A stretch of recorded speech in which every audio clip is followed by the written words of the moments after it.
Hello mga kaili! Welcome sa aking channel! Kain tayo!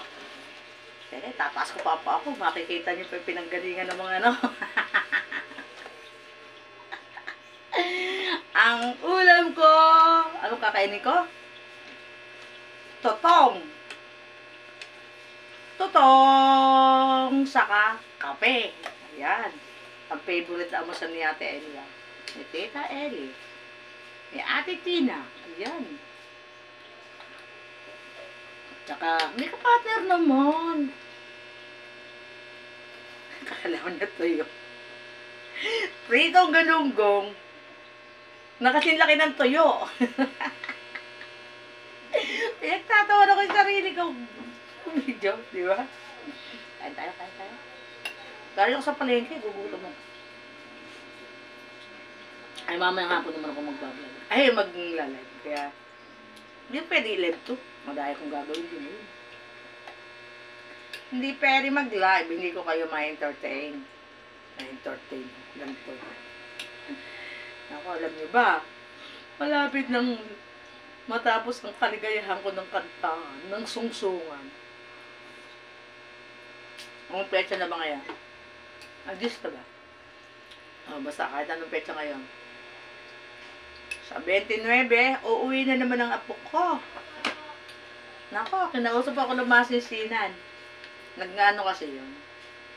Sa tagingan trabaho. Pinag-dorm ko. Binigyan ko ng 12,000 para makapag-dorm. Okay, ganun. Akala ko, tatagal. Aba, kung hindi ko inano na, hoy, ubusin mo yung deposit mo ha. Kasi nung una yun, nung nag-aaral yun, nag-dorm yun, 1 buwan. 1 linggo lang umuwi na. Aba, nung graduate. Tsaka meron pa pala. Akong ibang ulam. Ampalaya! Pampatanggal ng diabetes. Ganyan.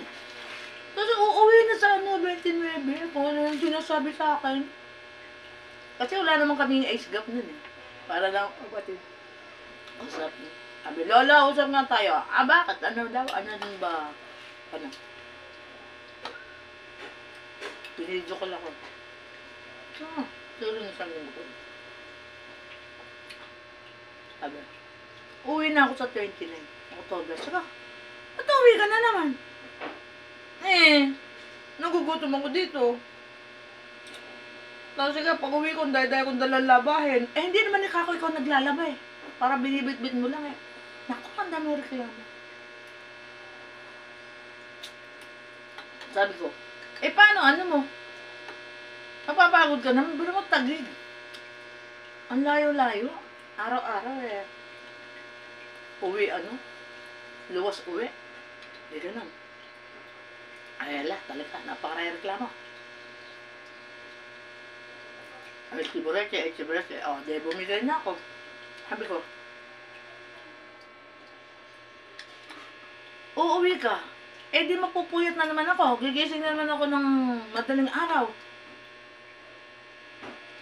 Kung ako, pag work from home ka, bawal akong magingay sa umaga.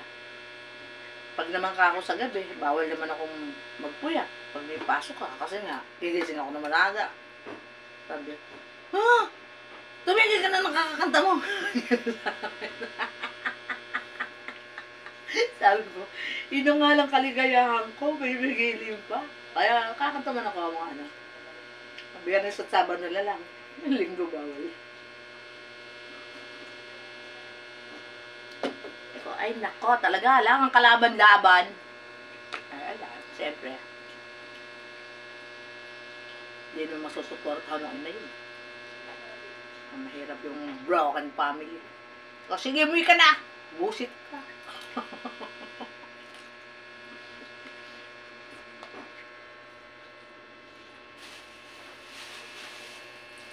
Bumili kong itlog, 10, 2, basag pagdating ko. Nabati siguro na ibang natiris. Pinapakita ko galunggong, ayoko naman kainin. Gusto ko tuyo. Wala na ako tuyo.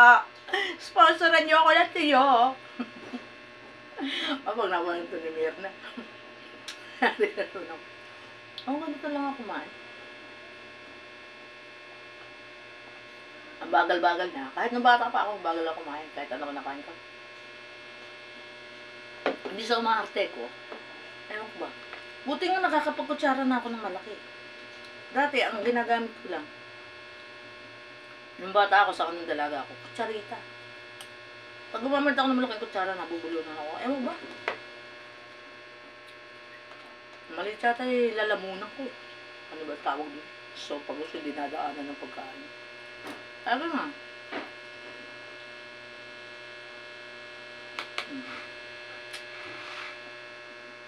Ganyan lang, update ko sa sa buhay ko dito. Malapit na ako. Hindi man ako malulungkot. Sabi, hindi ka naman malulungkot kasi nandito na ako. Sabi ko, sabi mo, tangkit ka dyan, nakalbo ka. Wala ka talagang kalapin-labo ito batang. May love ko yun. Sabi ko, paano pag namatay ako? Saan ka pa uuwi? So, pilit ko na kita pinapakawalan. Ayaw pang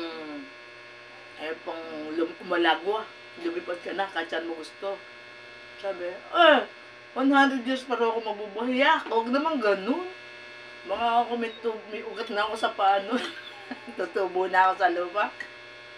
Hanggang dito na lang ang aking video. Thanks for watching. Ganyan lang si Tita Ellen. Love you all. Ellen Malukit. Ay, Malukit. Makulit. Lukarit.